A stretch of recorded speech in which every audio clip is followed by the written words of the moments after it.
देखिए, आज 3 मई 2025 बहुत ही एक ऐतिहासिक दिन सब लोगों के लिए है। और आज कमिश्नर साहब के कोर्ट ने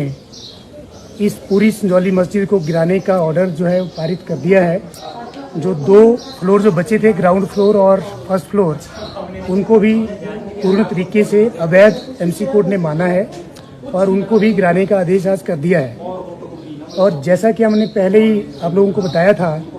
कि 5 अक्टूबर 2024 के ऑर्डर में सेकंड फ्लोर, थर्ड फ्लोर और फोर्थ फ्लोर को गिराने का ऑर्डर एमसी कोर्ट की तरफ से पहले ही आ गया था। और जो ग्राउंड फ्लोर और फर्स्ट फ्लोर थे, आज उनकी भी प्रोसीडिंग्स जो हाई कोर्ट का आदेश था कमिश्नर साहब के लिए कि वो 6 हफ्ते में इस केस का निपटारा करें, वो निपटारा आज हो गया है। और बल्कि 6 हफ्ते का समय अभी 8 मई को ख़त्म होना था, लेकिन लास्ट वर्किंग सैटरडे आज होने के कारण आज फैसला जो है सुबह 1:15 बजे कमिश्नर साहब ने सुरक्षित रख लिया था, जो कि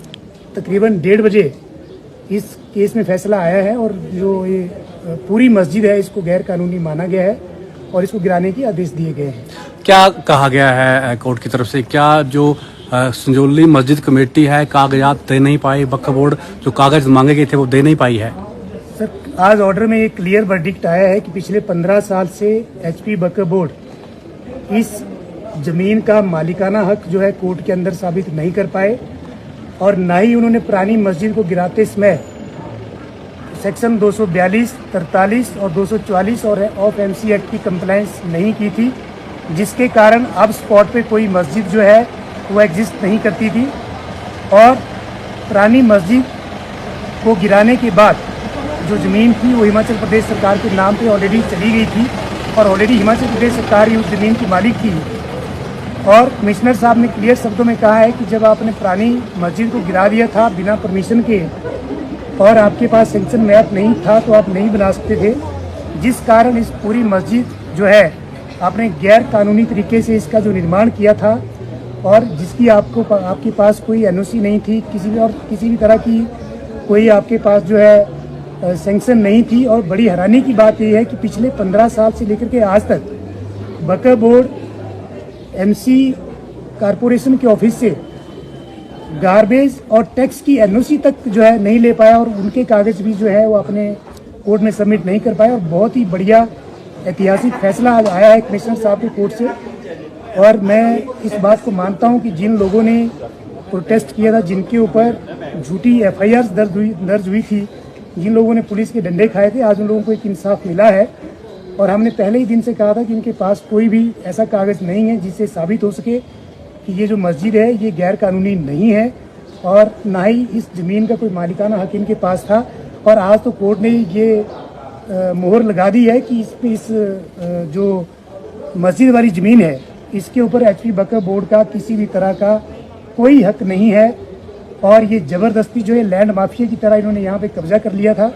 जो कि आज कोर्ट ने अपने वर्डिक्ट में कहा है। 3 मंजिलें जो गिरानी थी वो भी गिरा नहीं पाए पूरी तरह, तो क्या अब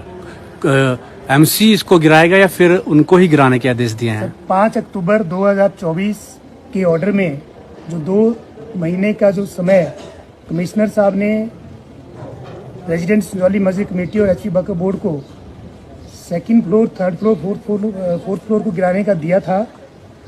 वो आगे उनको 2 महीने की उनको और एक्सटेंशन मिली थी जो उन्होंने कंप्लाई नहीं किया था।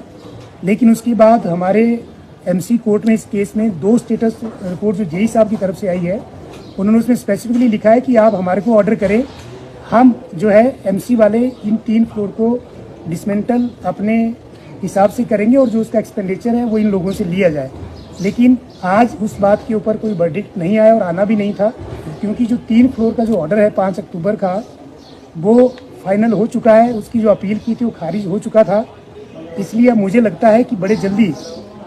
जो संजौली मस्जिद कमेटी है और जो एचपी वक्फ बोर्ड है, जिन्होंने 5 अक्टूबर 2024 का जो ऑर्डर कंप्लाई नहीं किया है, अब बड़े जल्दी एमसी जो है खुद इन 3 फ्लोर को तोड़ने का कार्यक्रम जो है वो करेंगे। और 3 फ्लोर ही नहीं, अब जो पूरी 5 फ्लोर है, उन 5 फ्लोर के जो इलीगल जो कंस्ट्रक्शन है उसको गिराने का काम एमसी वाले जो है खुद करेंगे। अब हम ये उम्मीद करते हैं।